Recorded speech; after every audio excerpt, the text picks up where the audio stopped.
A couple of quick questions, but they're just yes or no. Is there any law on the books that would prevent a wartime president from shooting a missile from a drone at a suspected enemy within the United States? Is there any law on the books that would stop that? Yes or no? I think it's not. I don't think there's a law on the books. I think it's a constitutional issue. I mean, the United States can't, the government can't shoot missiles at whoever it feels like anywhere. Thank you. And it can't, well, I'm not done. No, you're going to can't, what about... It's not a yes or no kind of answer. I mean, come on. I mean, you say... it sounds like... The problem is that You asked with a loaded question. I mean, take some questions from the audience. I think I am. I think it is a loaded question. Hang on. So I think put it this way. I mean, we really are. Hang on one second. We really try to have civil discourse in this room. You may disagree with it. You may want to jump in. Please just wait in line and ask a question. But if there are any more outbursts, I'm sorry, but we're going to have to remove you from the room so the others can listen and ask questions in a civil way. This is the hallmark of what we try to do in this room, is to be respectful. We may disagree. If there are any more outbursts, sir, I'm going to have to have you removed from the room.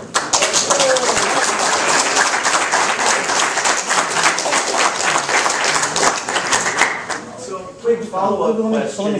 Same question. Let me finish my answer, though. Seriously, let me finish my answer. Your answer is no. It depends on whether the United States is at war. If there were an enemy who actually invaded our territory and was on our territory, then obviously you would think you could shoot missiles at them, right? Just as the way in the Civil War, there was fighting on the territory of the United States. There was no law which said the Union soldiers couldn't shoot Confederate soldiers or Confederate soldiers couldn't shoot Union soldiers.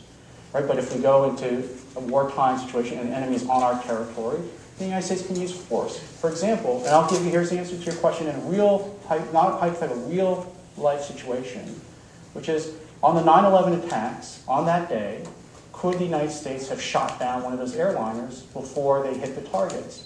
Under your theory, I take it, that's a criminal act, because we would be shooting a missile at a civilian airliner which was being used as a weapon against us on our own territory. And I think if you have that conclusion, you make it incapable for the United States to defend itself from terrorists. Because I think most reasonable people would agree that the United States could have shot missiles at those planes and taken them, despite the terrible loss of civilian life on those planes. Right? It would have been a wartime act to try to drive those planes into New York City and Washington, D.C., and would have been well within the rights of the United States in its own self-defense to use missiles to defend itself. So, quick follow-up, because from your point of view, we are at war from here on out, and the battlefield is everywhere. So, I didn't say that. So, well, I'm saying it for you, and here's my question. I'm afraid that's the problem. Here's the question, and you can explain why it's wrong. Is there a law on the books that would prevent an American president from dropping nuclear bombs on an American city, or on a Canadian city, or on an Iranian city? And if they're not all the same, what's the difference? Let me put it to you this way. Could Congress pass a law that would make it a criminal act for President Truman to drop a nuclear bomb on Hiroshima? I guess under your view, Congress could. And Congress could pass a law saying you have nuclear weapons, but now we're going to make it a criminal act for you to use them. And I think that runs counter to the Constitution and American history's validation of it, investing the commander-in-chief power in the president. For good or ill, the framers made the decision that the president would be in charge of strategy and tactics once war started. About 10-6. And if the United States thought that we ought to drop 2 nuclear weapons on Japan to end in World War II, even though that decision has been, and will always be controversial for a large number of reasons. There are a number of people who think that the use of nuclear weapons... I'm trying to get at where's the limit. No, the use of nuclear weapons was very controversial then and now. And many people think the use of them in Japan was unnecessary and was a war crime, just as I'm sure you think in her Is there a limit to how so, my point is that the use of nuclear weapons is up to the president. Sir? No limit. Sir? I need to ask you to sit down. I'm not going to sit down in a room with an open war criminal. Sit down! Permitting American presidents to... Hey, John, you said that I was paranoid, sir. You were just too good. Who are these guys behind you with the earpieces? Who are they, John? You said that I was paranoid, sir. Sir, you said I was paranoid. It looks like you're pretty paranoid yourself there, sir. Are you afraid of being arrested? Sir?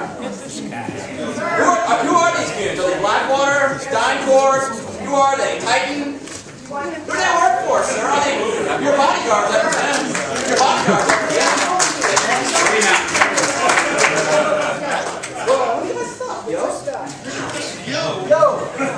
Don't taste me, bro. Hey, John, you seriously? Whoa, let me turn the camera on. Hey, I can't believe that you all would actually tolerate a war criminal in your midst. This volume of the country and the state that we are in. I think it's amazing to me that people tolerate this nonsense from a war criminal. From a war criminal! Trial! War Recalcitrant trial!